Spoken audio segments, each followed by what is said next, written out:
Matt Stoller is a fellow at the Open Markets Institute and an expert in monopoly and antitrust. His most recent book is Goliath, the 100-Year War Between Monopoly Power and Democracy. Enjoy. All right, I am here with Matt Stoller. Matt, thank you very much for joining me today. Hey, thanks for having me. So you're well known, to me at least, for your focus on monopolies, antitrust policy. I'm just going to ask the most basic of basic questions just to start us off.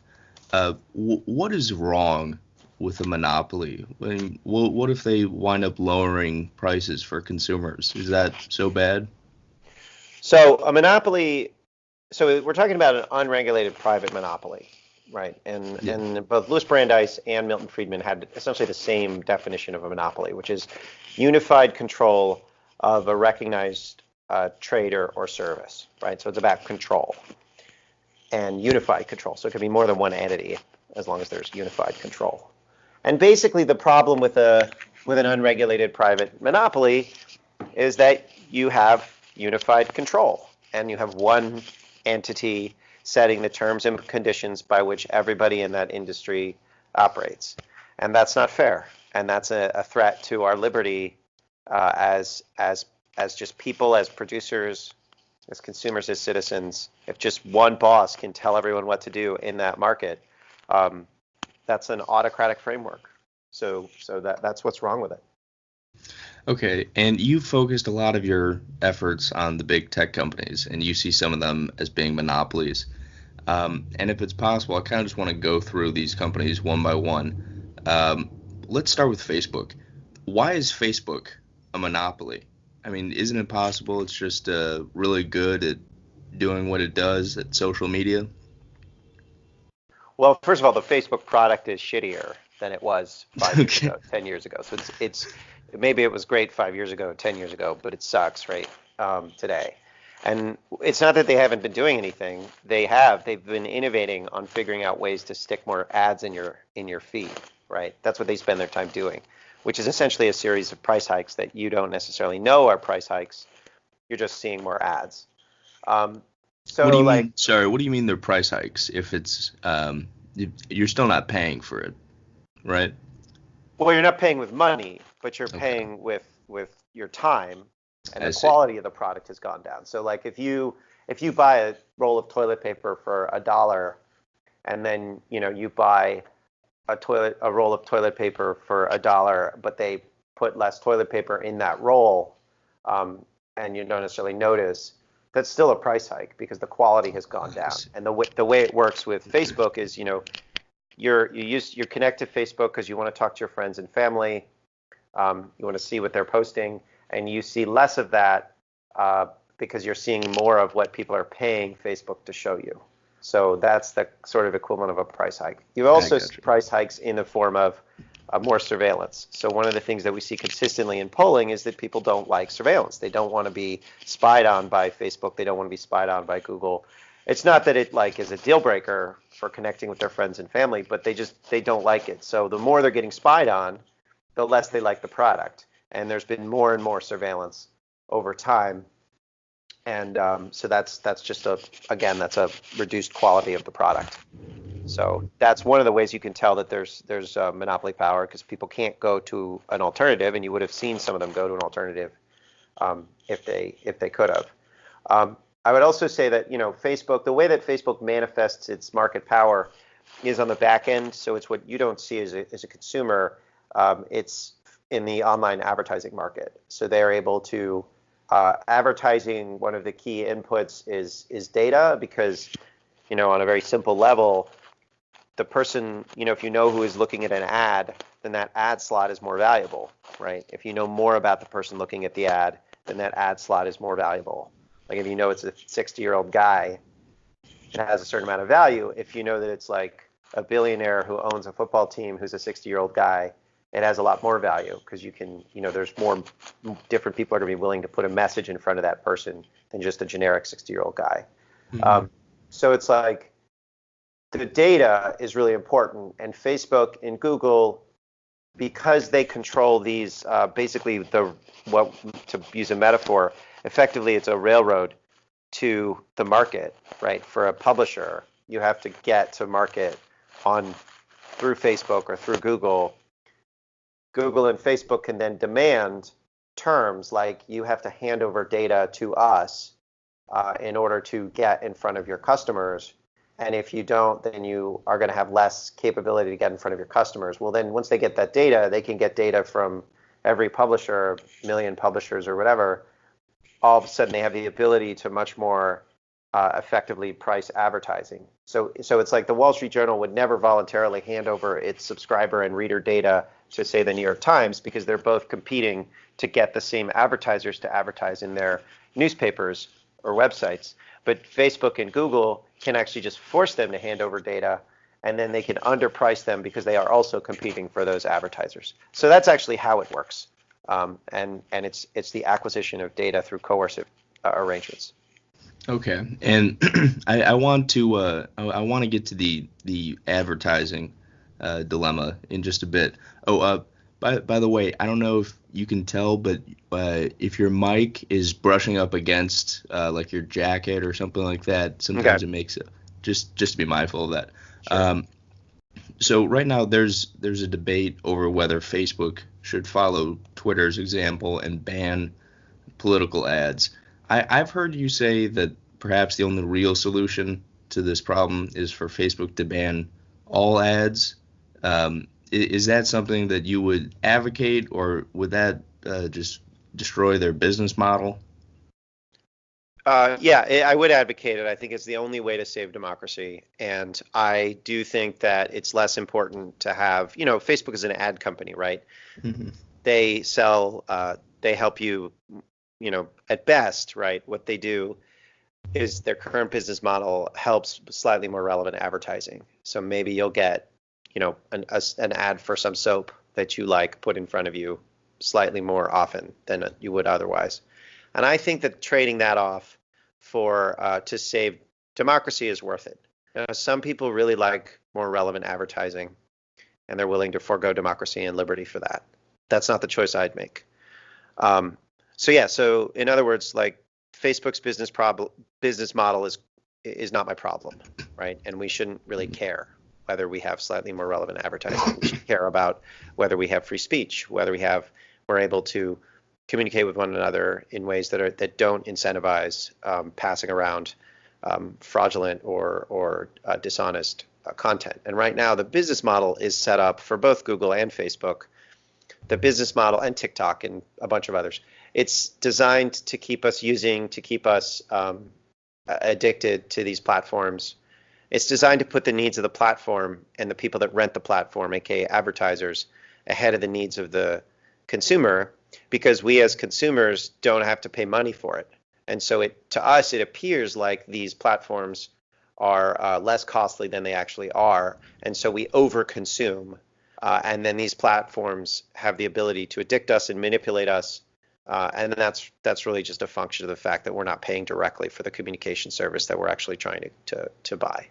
So if we just had to pay directly, we would modulate our consumption consistent with what we actually wanted. And then Facebook and Google and Snap and TikTok and so on and so forth, they would have a very different business model. And that business model would be, rather than keeping us using and addicted and keeping us fighting with each other so that we'll stay on the platform so they can sell us ads and spy on us, what they will do is they will say, let's come up with something that allows people to connect to their friends and family in a way that they want, in a way that they're willing to pay for, and then let's get them off the platform as quickly as possible so we don't have to pay for the server space to keep them using. So it would be a healthier model. I definitely agree that would be healthier for everybody. I suppose the only question I would have is, how do we transition to that model? Like I had a friend who worked at Snapchat, and one of the things he would do was help them better target their ads. And they collected unbelievable amounts of data on people and spent a lot of their effort just trying to figure out, which ads went on which channels and so on. And it seemed like their business just would not exist without this advertising model. Like, people are just not willing, if they know they can get it for free, they're not going to pay money up front, even if, as you're saying, you are paying for it through the advertising and the mental space that takes up. What would be the plan to force these companies to do that? Well, I think you just say, if you're a communication platform and you'd come up with some definition for it. Well, first of all, these companies are too big, right? I'm not talking about Snapchat, but I'm talking about like Facebook and Google, right? These are information utilities. So Facebook has three or four products, depending on whether you consider Messenger a separate product, with more than 1 billion users. Facebook has 8 products with more than 1 billion users. There's no reason that those products need to be in the same financial conglomerate, right? So you split those off, right, so that they're just you have less anti-competitive behavior within the conglomerate as a whole. Then you go in. I mean, Larry Page and Sergey Brin wrote about this in the 90s. When you have advertising financing a search engine, there's just an incentive to self-deal because the search engine wants to sell ads, which means they want to keep you on their page so they can sell you ads, and then they want to promote results to you that the advertisers are paying for. So they just have an incentive to lie to you about the information that you're looking for, and they have an incentive to keep you addicted to their site. And that they wrote that in the 90s before they developed their business model, and we should take that warning very seriously. So what you do is you break these companies up into their component parts, and then you bar advertising on them, because advertising is fundamentally corrupting to these institutions. Or you put very, very severe constraints on what kind of advertising they can do. So maybe you could have advertising on like something like Yelp or something. Maybe that's not that particularly harmful, or something like Reddit. I don't know. But like when it's just a communication net or raw communication network, like a Facebook or a Messenger, or a Google Maps or something like that, then you'd have to get much more aggressive. And if they Facebook thought about doing a subscription service in the 2010 or so, they could do it. I think they'd probably make a lot of money if they did it that way. It would be a very different business model, be a much healthier business model. But if they couldn't make it work, well, oh well, we don't get social networking. It's not actually a technology that people want to use because they're not willing to pay for it. So that it's not. It's like if Spirit Airlines goes away, Spirit Airlines is basically a fraud, right? So like what? There's not. It's like there are certain things that it's like if it goes away, we'll find other ways to market. I mean, we've done advertising for 100 years. We'll find other ways to communicate. Like this is not the only way that you can do things. There was an internet before Facebook. It was a better internet. And just in terms of its principles, with the technology that we have today, if social networking shrank in size, we would have and advertising was much more decentralized. It would be a much cooler, more interesting society. So I'm not really worried about that. So let's talk about Google. And it's interesting you mentioned what the founders of Google wrote in their, I think it was like their PhD about like the Google search algorithm that if, as you said, they allowed advertising to finance it, then if you typed in cell phone or something like that, then perhaps Verizon had paid extra money and that would creep to the top of the results. And certainly Google has its tentacles all over the world. What makes it a monopoly? What makes Google a monopoly? Yeah, I mean, I suppose you could argue that, well, it clearly has overwhelmingly the market share in search, but it also is definitely just a better search engine. It holds other companies as well, but why break up Google, I suppose? Yeah. So, okay. So there's a number of ways to think about how to organize a search market. But Google in the 90s, it was definitely the best search engine, and it is it's a wonderful tool. I think it's gotten worse over the last 5 to 10 years. It's hard to tell, but it has a lot of serious problems. For example, if you are addicted to opioids and you're looking for a rehab clinic, it will send you, instead of sending you to a list of approved rehab clinics, it will send you to rehab clinics that either pay for advertising or game the algorithm. And often these are sleazy rehab clinics that, and we should have a better regulatory system to deal with rehab clinics, but Google is not sending people to the right information. And people who use Google don't know that because they don't have any other frame of reference. So in terms of the quality, it's not like you can compare across different search engines. You really just, you get sent to a bad rehab clinic that's going to rip you off, and not get you off of drugs. That's just a tremendous tragedy. And Google knows it's a problem, and they still haven't been able to solve it. And one of the reasons they haven't is because there's no diversity in the search engine world, right? They're the only ones that have any kind of. So it's like, Google Maps, right? It's like an awesome product, but there's one particular place in Italy where, I think it was Italy, it might have been Greece, but there's like one town in Italy that like has all these signs up saying don't use Google Maps because if you're driving on the road, Google Maps will send you over a cliff, right? Oh, wow. And it's like okay, well, there are some, if it's great 99.99% of the time, well, that 0.001% of the time can be really bad, right? So like you do need to have some diversity and some competition, and sometimes you need more specialized services, and Google doesn't really allow those or tries to crush those using various anti-competitive tactics. The way that I would deal with Google, if you want to take so first of all, there's no reason. There's some easy stuff, right? Like YouTube and search don't have to be in the same conglomerate. You could just separate those out, right? Those are not the same product. It doesn't matter if they're in the same company or not on a technical level. And that's actually true for a bunch of the products like Gmail or Drive or a couple of others. So you could separate those up. But then what do you do with something like search, right? How do you have competition in the search market? Well, one thing you could do is it used to be that Google actually licensed its search engine to Yahoo. So before they became a strong advertising company, and that was their only strategy, they were actually a technology licensing company. But now if you want to license the Google search algorithm and their ad feed, you can't, right? Well, and they're basically the only ones, aside from Microsoft, that have been crawling the web consistently for the last 20 years. All the other web crawls are gone now. Well, one thing you could do is you could say to Google, okay, you have to license your web crawl on a non-discriminatory basis. And then all of a sudden you're going to have a lot of, in a search engine at this point, it used to be just a bunch of search results, but now a search engine is, maps. If you put in an address, it's autocomplete. It's like a knowledge graph. So if you put 2 + 2 = 4.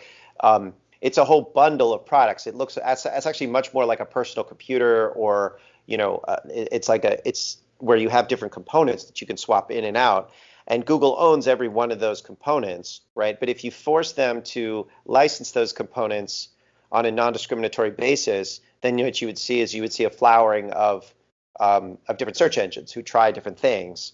And maybe you would have somebody that could license the Google algorithm, but then have another algorithm in there that's tailored just for medical purposes or something like that. Like I don't know, but that's the thing about open markets, is that when you do allow for competition, you get people who are like, yeah, I went through that problem and there was nothing on the market that was able to address it, so I'm going to build something that addresses it. And that's how you see kind of innovation. And when you have a monopoly that's controlling everything and doesn't let investment or new products come into the market, then you have these gaps in the market. And that's what we see now. And then you see it because, I think a very obvious example is TikTok, right? Which was basically, it's the same thing as Vine, right? We had Vine 5 years ago, and Twitter shut it down because Twitter's stupid. And venture capitalists don't invest in anything in the social space because you can't get any advertising for it, right? Facebook has all the advertising, Google has all the advertising. And to the extent that Snap has a little bit, Amazon's growing a little bit, but it's like there are no new businesses there, right? Which the market's very centralized. And so now the only, we see the Chinese coming in because they actually are not susceptible to the same market dynamics because they actually have an advertising market that's protected from big tech. So in a lot of ways, big tech today, while we might think of it as like really, good at what they do, they might have been good at what they do 5 years ago, 10 years ago. But to me, and I just wrote this book, Goliath, The 100-Year War Between Monopoly Power and Democracy, they look a lot more like the, General Motors and Ford in the 1960s, which were these entrenched monopolists slash oligopolists who seemed to be on top of the world, but they were actually kind of making increasingly shitty cars. And then in the 1970s, Toyota comes in and just devastates them because they hadn't been challenged in the market. If we had broken up General Motors in the 50s, like Eisenhower wanted to do, we would not have had that problem. And I think that that's the problem that we're going to encounter now. And I'll just finish with this: is it's a lot of it's like Boeing, right? If you look at Boeing is a roll-up of the civilian aerospace industry. So we used to have a bunch of civilian aerospace makers, and then they gradually got rolled up. And the last merger was in the 90s when Boeing bought McDonnell Douglas, and now it's the only domestic civilian aircraft manufacturer. And as last year they had over $100 billion in revenue for the first time. They were amazing. It looked so great. It looked so profitable. They have this new 737 MAX coming out, and they were on top of the world, and everybody was celebrating them. Well, as it turns out, they actually were. That was just a financial performance. They were underneath the financial performance. They were rotting, and I think that's what's happening in our tech industries right now. That's interesting because clearly. Well, let me go back. The fact that Google licensed its search engine, I had no idea that they used to do that. That's interesting that they stopped doing that. It's also interesting that they changed their motto from "Don't be evil" to something else, which I guess is a troubling sign. Kind of sometimes. Yeah. Be evil at least sometimes, I guess. Yeah, exactly. To from don't be evil to fuck it, nothing matters. Yeah, exactly. Has Google guys, I think that's a weird branding choice. Yeah. No, this polls really well. Everybody loves it. It's 2019. Fuck it, nothing. Guys, I think that's weird. Sorry. Man. No, has Google been accused of any direct anti-competitive practices? I think there was some lawsuit going on in Europe. I don't know if that was resolved. Yeah, so a lot of passive tense in that question. Yeah, so the answer is yes. They've been enforcers all over the world, as well as competitors, have accused them many times of doing a lot of different anti-competitive things in a bunch of different businesses. So the first one that really, well, I'll go into two cases, but it's like, first of all, this is an extraordinarily big, complex institution doing a lot of bad things.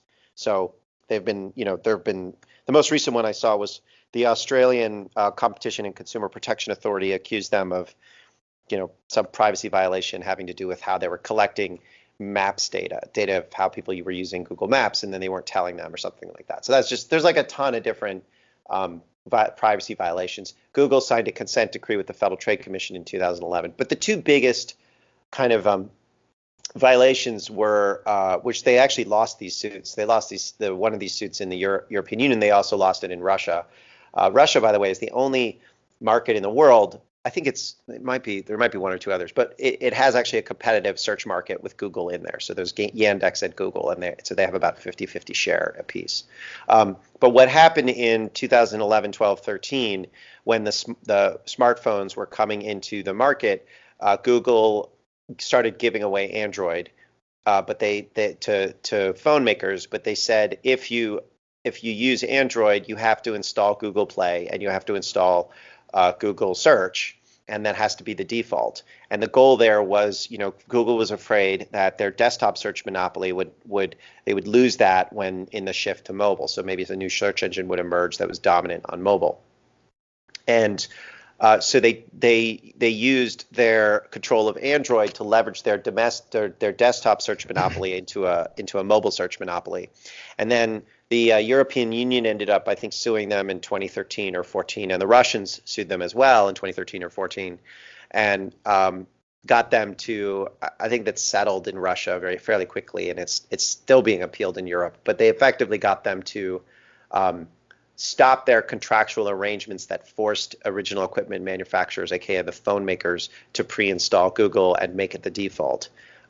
So that was important, and that's why Yandex's market share in Russia started declining as soon as Google did that, and then as soon as the suit happened and Google was no longer allowed to tie their products together, Yandex's market share bounced back up to back to where it was. So that's one thing. But another thing, and this was they were fined $2.7 billion for this by the Europeans, who often like to fine companies but don't actually do anything about the problem, which is very annoying.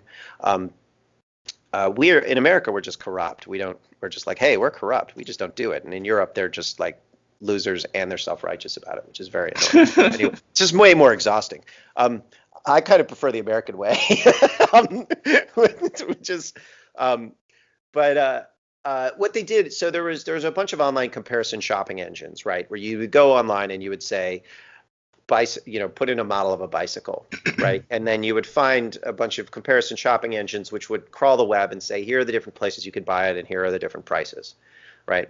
And there was one called Foundum, but there were a number of them. And then at some point, Google decided that they wanted this segment of the market. So they created their own search engine or shopping search engine where you could compare prices on their Google shopping engine site. And then they took all the other comparison shopping engines and they downgraded them and they put them on, the fourth page of results, and they claimed that they were all spam. So then they upgraded their own search comparison engine or shopping comparison engine.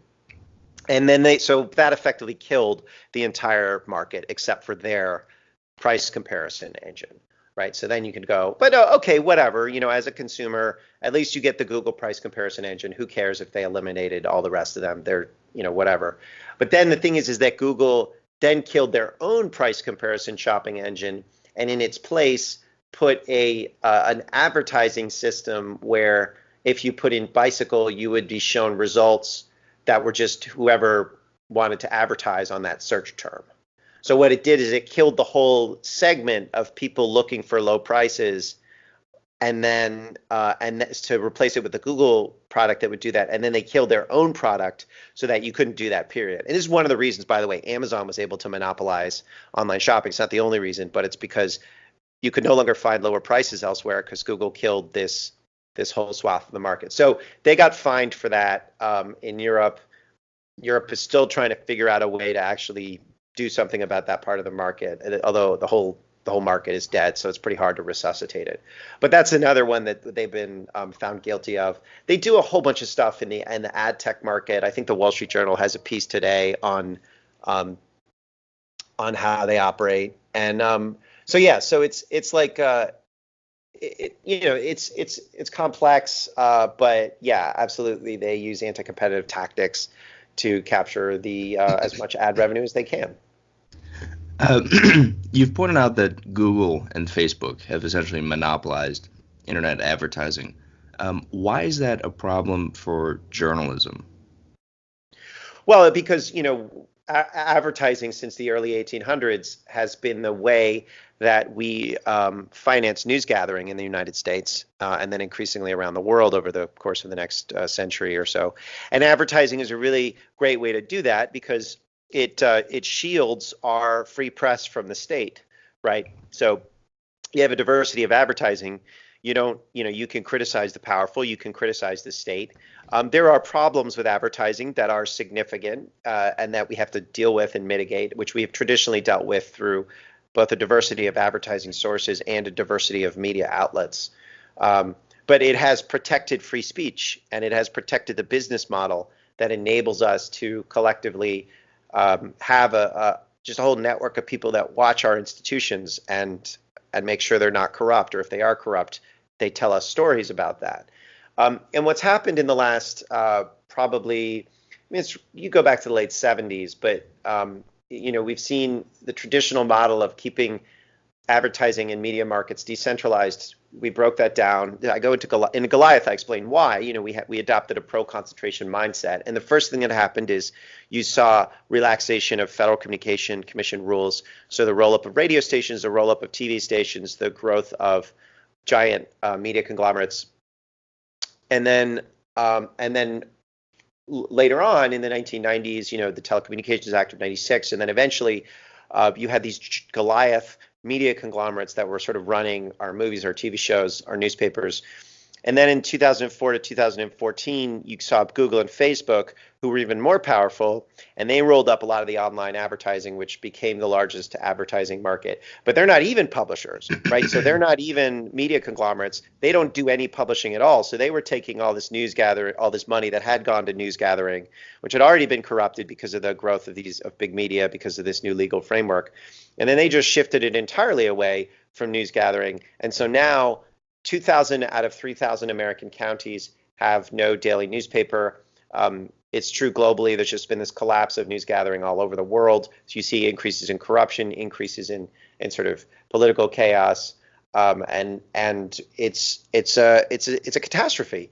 And then the other problem here is that Google and Facebook, because they want to keep you using their products, will put stuff that's not true, that's just like incentivizes you to get angry, whatever, so that you'll keep using their product and keep, so they can sell ads. And that teaches people, that just causes them to think all sorts of crazy things that are just not true about the world.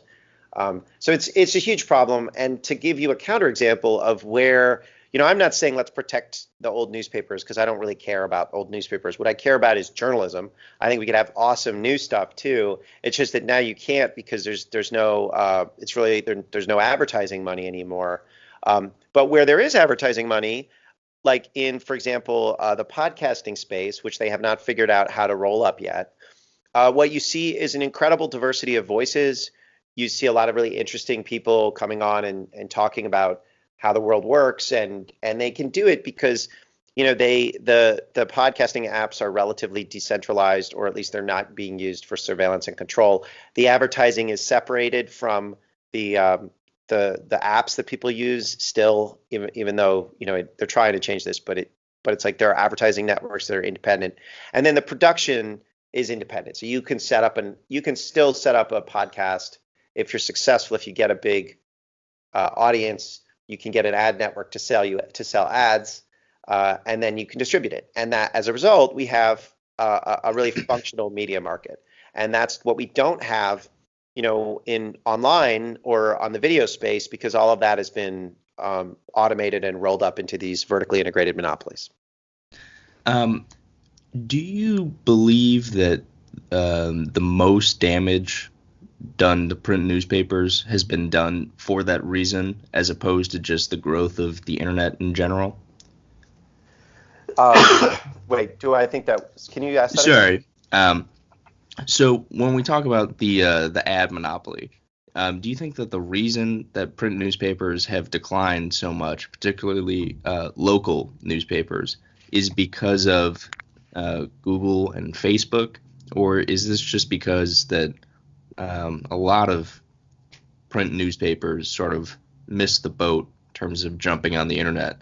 I don't think it's an internet thing at all. I mean, you've seen declines in newspaper circulation since the 1970s and 80s. I think that what's happened is you've seen a concentration of power in advertising over the course of the last 40 years, and it's gotten really extreme because of Google and Facebook.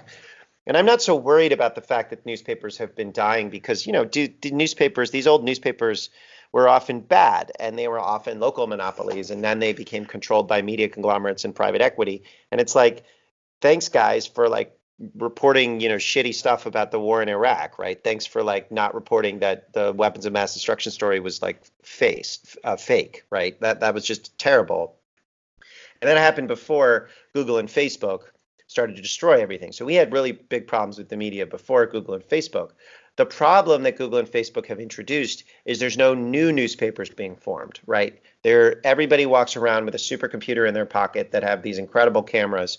We should be in the midst of a flowering of storytelling, and we're not. And the reason we're not in the midst of a flowering of storytelling is because these guys have controlled our media markets and our advertising markets. And so they don't allow, we can't generate the business model for this immensely amazing storytelling that could exist. So what would be a possible solution to the ad monopoly? I know Google bought DoubleClick, I think, so maybe you could spin that off. DoubleClick being like an advertising company. But is beyond would any solution to the ad monopoly I just mean, I think involve you breaking just them? ban advertising on communication networks. Like, I don't think Google search should be financed by advertising. I don't think Facebook should be financed by advertising. If you get rid of advertising on these communication networks, then the manipulation will stop. They can no longer make money by being manipulation machines. They will have to make money by delivering value for end users who pay for it. And that advertising is then going to flow to people, to content creators, right? To publishers who can create things that people kind of want to watch or want to know about. Okay, so shifting gears, I want to talk about Amazon. So Amazon is a monopoly in your view. How did it become a monopoly, and how would you break it up? Yeah, so Amazon is a monopoly. It has market power over online in a number of different areas. It has market power in cloud computing. It has market power in logistics and fulfillment. It has market power over online retail. It has extreme market power in, say, parts like the ebook market or just in the book market in general. You know, if you look at Amazon, it has a lot of power over the merchants that have to sell through Amazon. So it has enormous amounts of power in lots of different ways. And, you know, in some areas, it's like if I stopped using, Amazon Marketplace to buy things, I live in a city, so it'd be pretty easy to like substitute it, even though it'd be a little annoying. But there are other people for whom that's not true. And then if I were a seller through Amazon, I would be totally at their mercy. So in a lot of ways, their market power depends on your position vis-a-vis the essential infrastructure that they've built. So for some people, it's pretty essential. For other people, it's not. I mean, I imagine that Amazon Cloud is essential infrastructure for me. Like, I probably go on lots of websites that use Amazon Cloud. So anyway, so that's like the way to understand Amazon's market power is that they're an infrastructure provider of key platforms for commerce.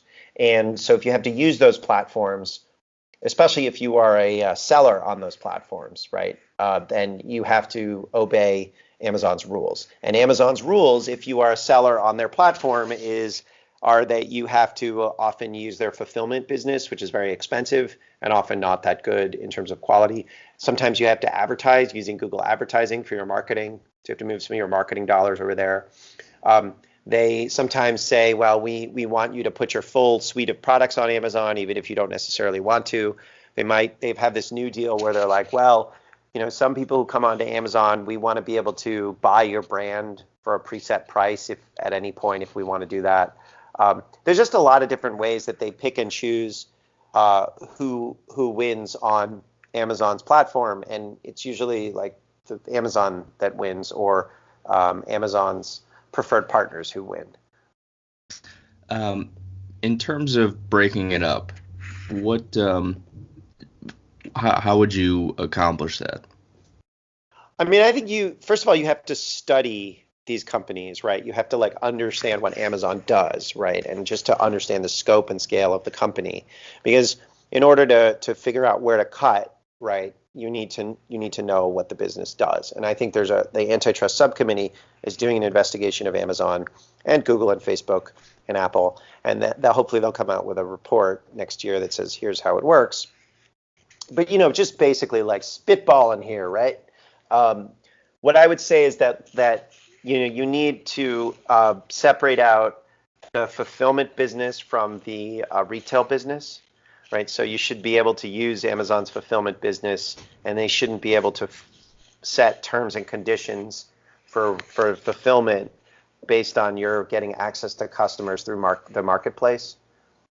So fulfillment, if you use fulfillment, you should be able to sell to whoever through whatever website you want, and you should be able to switch fulfillment centers and sell through whatever channel you want. Tying those two things together is unfair and anti-competitive. You should probably prohibit Amazon from being a retailer as well as a marketplace. So separate out the retail part of Amazon from the marketplace part of Amazon. And then you'd probably, I mean, I don't know how they integrate their AWS cloud with the rest of the business, but I think AWS cloud cross-subsidizes their business, so they can underprice their retail competitors based on profits that they get from the AWS. So you should probably split out AWS as well. But I think the real key to addressing Amazon's power in the retail space, you probably do things like separate out Kindle, right? So Kindle becomes a neutral platform, and anyone can sell ebooks into Kindle as opposed to having to do it through Amazon. Stuff like that. But basically, the principle is you want to, if there's a sorry, You're good. the principle is that if something's a platform for commerce, then you want to separate it out from other parts of the business, and you want to keep that platform neutral so that there's no power in that platform. So there's non-discrimination, maybe pricing rules, and then for the retailer, right? When this is something that we have with the retail part of Amazon is a chain store, right? And it operates like a chain store, which means there's an attempt to be more efficient than others, but retailing is not, there's not really any magic there. What they really do is they sell products at a loss sometimes to draw you in, and that should not be legal, right? You should not be able to sell products at a loss to monopolize markets, and you should not be able to demand bulk discounts purely based on size and power. So those are laws that we used to have. They're called fair trade laws. They're called predatory pricing laws. We should restore those. In some cases, those laws are still on the books. We just don't enforce. In other cases, we need to pass them again. But that's how I do it. Okay, and you mentioned earlier the media conglomerates. There was obviously the big Disney 21st Century Fox merger recently. And I heard you say that Disney is more of a private equity group than a studio. What did you mean? Well, it just sounded like a good line. Sure. What I meant is that Disney used to be a company that had a culture of certain. They were the keepers of certain stories, right? That Walt Disney or others in Disney had come up with, everything from Mickey Mouse to Dumbo, and they did license children's books and stuff, and they largely made culture, right? And they were like somewhat rapacious, but they had this culture of putting out, of delighting children, delighting families, and they had Disneyland and Disney World. They were also an American company. It was largely an Americana, right? The Disneyland is a sort of based on a Missouri town, I guess. This is without judgment. I'm just sort of explaining who they are. And then what happened over the last, I guess, 15 years, maybe 20 years, is first they bought ABC, which had ESPN. Then their new CEO, this guy named Bob Iger, he bought a whole bunch of companies, which included Pixar, Lucasfilm, 20th Century Fox, and Marvel. And Bob Iger was the first CEO to not be obsessed with Disney stuff. So like everyone else would wear, like Michael Eisner was the last CEO, would wear ties that looked like, his ties always had Mickey Mouse on them. Like he was just like a Disney guy. Even though he was greedy, he was just like a Disney guy. Bob Iger was not. He was just like a business guy, right? He was about controlling access to markets. And so what he did by buying all these brands, and he also bought a company called BAMTech, which it's a tech company. And what he's trying to do is build out a distribution arm so that, they can create all of this content that's well-branded content and then control the distribution all the way to the end consumer like Netflix does. And then by having so much content that's must-have, they have about 50% of the market for movie tickets, which lets them bargain with theaters in ways that are highly coercive. So they can demand the theater has to show their movie in the best screen for 4 weeks or whatever, and they do. And so they have just tight control over the industry. And that gives them power over directors, it gives them power over actors, it gives them power over writers. And it's like, it also gives them power over theaters. And they're also a global company, which changes the politics for Disney.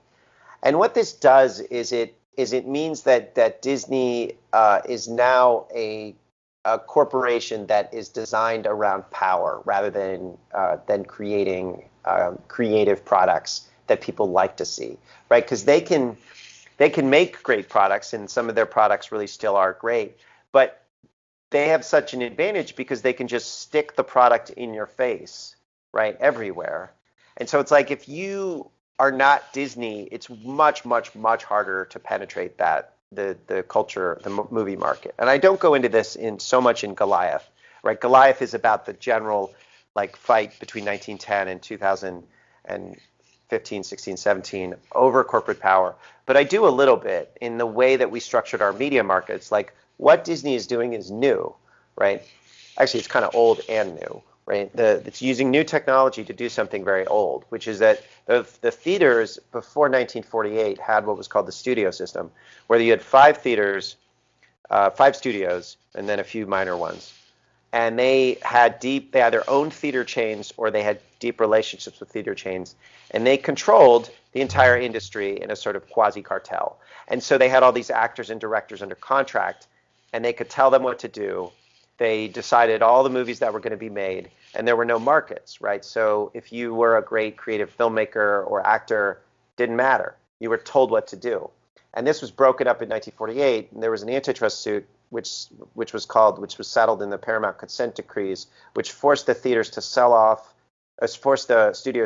their theater chains and prohibited them from coercing theater chains. And then what this did is it opened up space for the breakdown of the studio system. And so a lot of the great movies in the 1960s, the kind of counterculture movies that we associate with the new Hollywood, are a function of the fact that now, you could be Jack Nicholson and you could demand creative control over something, or, and you could make weird, fun, interesting movies. And you could get it into the theaters, and if people wanted to watch them, then they did. And so that allowed there was an analog on TV. TV is the same, we broke up kind of the vertically integrated aspects of TV as well. And what that does is it allows, some studio suit who controls the distribution and the content creation isn't going to let something weird on TV or on movies. You break that up, all of a sudden you could try something out, like Back to the Future, which is like a weird movie, but did incredibly well. Today you can't do that, right? Because now you have to get permission from Disney to make the movie or distribute the movie. They're not going to distribute anything that's a little bit weird. So you're never even going to be able to try out interesting, weird stuff. And then you have the last concern, and I'll finish with this, which is that because it's a global company, they do whatever China wants, right? Because they have a lot of investments in China, and they try to get their movies into China. And so China tells Disney, both privately, like formally, but also with informal hints, you better not put a Chinese villain in your movies, or you better, use the maps or the geopolitical frames that we tell you about Hong Kong or about Chinese productivity or about, concentration camps and Uyghurs. And so China controls Disney, and Disney controls our media market. So I think you can see the problem. Definitely. When did all these mergers start? I know you talk about this in Goliath, but it seems like we have like 6 major media conglomerates that own most of the media companies in the U.S. And you look across industries, and that kind of concentration seems to be present in all of them. Was there a point when we just stopped caring about antitrust? Yeah. So in Goliath, I show that what happened is that there were debates in the 1970s. Like, there are a lot of things went wrong in our economy in the 1970s because, we set up a regulatory framework in the 1930s to address concentrated power, to constrain the robber barons. And by the 1970s, the rules that we had put on, say, railroads, didn't make a lot of sense because we had built a highway system, which was, trucks could compete with railroads. We had airlines that could compete with railroads. So the old rules for railroads didn't make a lot of sense, and it was hard to update them. And that was true across the board for a bunch of our different industries. And you also had like the beginnings of deregulation that started in the 1950s, deregulation of banking. So you had a bunch of problems which manifested themselves in inflation and financial crises, bankruptcies of corporations. And in that decade, the baby boomers really emerged in full force. And the baby boomers were this weird generation that had been trained on an ideology that came out in the 1950s of consumerism. Which consumerism was a very elitist, technocratic view of the world, which, consumerism was like, doesn't matter how we do business, let's just make sure that prices are low and that consumer products are safe. Who cares if there's a small business person or a Walmart? And so in the 1970s, this baby boom generation comes into politics in force and doesn't see concentrated power anymore as a political thing. Like they're just like, oh, that it doesn't matter. All we have to do is have some consumer protection, political power, corporate power, banking power. That's not a thing, right? Just give some, let's just have some technocrats, aka economists, kind of take care of that. And the result of this was that when we got rid of antitrust, and a lot of the technocrats and economists at the time were corrupt, they just were like, oh, we know the way to solve the problems of inflation is get rid of constraints on concentrated capital, get rid of antitrust laws, get rid of regulations. Like that was the heyday of deregulation, which, by the way, came from the left, not just the right. This new generation of political actors didn't notice. They just didn't see anything wrong with it. They were just like, whatever, antitrust seems outdated. Who cares? Because their frame was not the robber barons of the 1930s. Their frame was the Vietnam era, right? It was the government sending them to Vietnam. It was, the environmental problems. There were civil rights problems. It was their frame wasn't, banking problems or corporate problems. And so the intellectual edifice behind anti-monopolism, which really did come from the 1790s all the way, and they had a little bit of a refresher in the 1930s and 40s when New Dealers were like, oh, if you concentrate power too much, you get fascism, and we had to fight a world war over that. And then in the 1970s, people were like, oh, all that power stuff, that doesn't matter. It's really just about consumers. And so you roll that forward 40 years, you get rid of antitrust in the early 80s, nobody notices. And then you have this world today in which it's completely dominated by monopolies. And I'm not just talking about in technology, right, which we all know about, Google and Facebook, and we can have debates about whether that's good or not. But we all see it with airlines. We see it with cable companies. But then if you go into smaller markets, like you see it with like syringes, like if you're a hospital trying to buy syringes, you see it with hospitals, right? Where prices are just insane because they have market power. You see it with bank management software. You see it with like coffins, right? Like voting machines, right? Half of voting machines are produced by this company called ES&S, which is basically a patent troll owned by private equity. And all this stuff would have been effectively illegal or not allowed prior to the late 1970s, but we just stopped seeing power in the commercial marketplace. And we said, no, that's not a thing. And politics is just about, arguing about flag burning or whatever. And so we stopped arguing about market structure in a political context. And so today what you're seeing is this kind of move back into debates over market power and over concentrated financial power as a political problem. Right. So a lot of the time when people talk about antitrust today, they'll say something like, oh, well, the reason we had to do this is because it hurts consumers. But as you've pointed out, the original purpose was because it distorts markets. I don't want to take up too much of your time here. So the last question I wanted to ask is, there seems to be a resurgence of this antitrust politics in the country among Democrats and Republicans. How do you feel about that? Are you at all concerned that Democrats might cede ground to Republicans on this issue? Yeah, I think they will if they don't get their shit together, right? I mean, I look at the Republicans and I'm seeing a party. If you look beyond Trump, right? If you look beyond Trump, what you see is a party that's rethinking its priors. So Tom Cotton comes out and says, after the WeWork fiasco, Adam Newman should not have gotten $1.7 billion for laying off 10,000 people and being kind of a fraud. He should have been investigated. And this is actually why a lot of young people are moving to Bernie Sanders. Like, this is an Arkansas Republican senator saying this. And Tom Cotton is, he's 40 or so, like, he's young. And you see actually Josh Hawley, who's another young Republican senator, same thing. And these guys are in touch with the political problems that we have. Now, they're Republicans, so they're coming from a different tradition, but they're interested in the world. They're interested in China. They're interested in the problems that we're facing around corporate concentration, and they're social conservatives. And I think the Democrats are just, you have Bernie and you have Warren and you have AOC and you have a bunch of people that are rethinking their priors and are trying to make an argument about justice. But there's less intellectual curiosity on the Democratic side, which is very weird.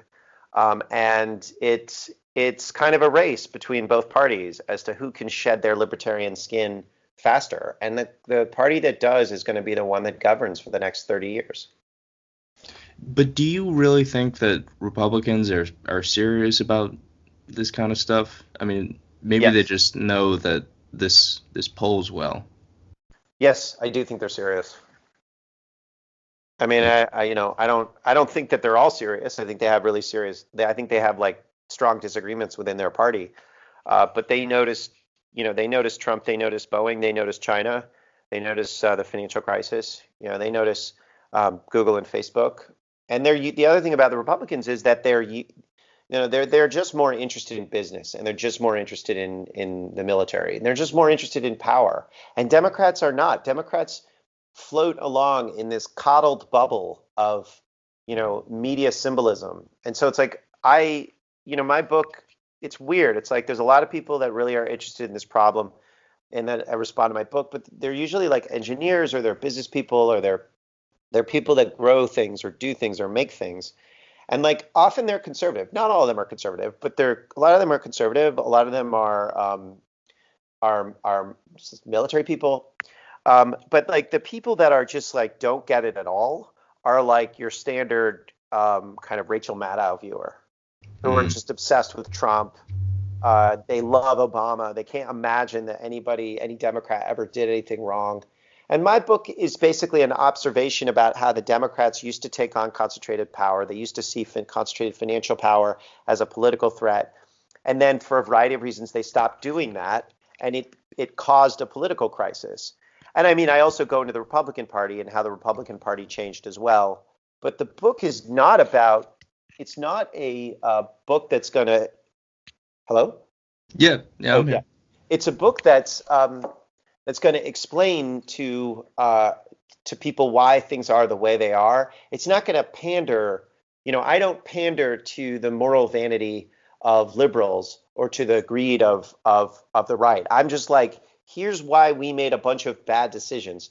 Here's how Obama fucked up the financial crisis. Like, I don't pretend like he had no choice. I accept that he had choices, that he made them, that they did bad things, and that it wasn't necessarily for bad reasons, but that the consequences were morally awful.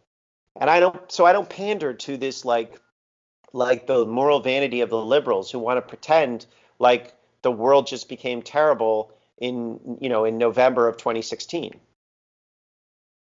No, I think that's very important. And it's interesting you mentioned the media symbolism being important to Democrats. Could you elaborate a little bit more on that? What do you mean? Well, like, when I talk to people on the Democratic side about Boeing, I'm like, okay, this is a huge problem. It's this company that's, makes aerospace products, and, being able to fly places is amazing, right? And it's a technology that, we inherited from our ancestors, in that our taxpayers funded, and we have allowed financiers to just rip it up and destroy it. And it's a huge problem of corruption. And like, you just get a blank stare from like that upper class liberal Democrat who is like a lawyer or a paper pusher or whatever. Like, they don't understand or care. They're like, what does this have to do with me? Why is this isn't part of politics? Like, this is not a political thing. That's Boeing. That's different. That doesn't matter. Like, what does it have to do with me? And like that's what you see like when you talk about farming, right? You're like, okay, there's a farmer suicide epidemic because Tom Vilsack fucked over farmers, and Trump has not done anything to help farmers who are in there's a bunch of monopolists that are just depressing the income of farmers and raising their costs.